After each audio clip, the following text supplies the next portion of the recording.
আলহামদুলিল্লাহ, আমি এইমাত্র পৌঁছালাম ভবদহে এবং এখান থেকে আপনারা যেটা দেখতে পাচ্ছেন এখন সেটা হচ্ছে ভবদহের যে ২১ ফুয়ন বলে বা ২১ গেট যেটা বলে সেটা।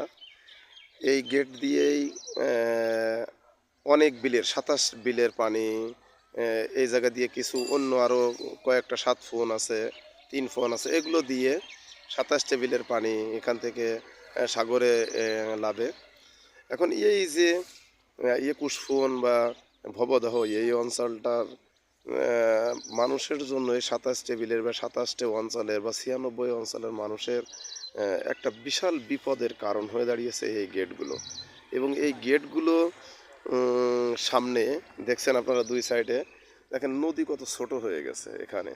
এবং ওই সাইডে যদি আপনি দেখেন তাহলে নদীর সামনে পলি পড়ার কারণে বা নদীর নাব্যতা হারিয়ে এখানে কিন্তু এর সাইড দিয়ে যে সমস্ত গ্রামগুলো আছে বা যেগুলো বিল আছে সেগুলো কিন্তু সব সময় পানি পার না হতে পারার কারণে অধিকাংশ সময় তলানো থাকে।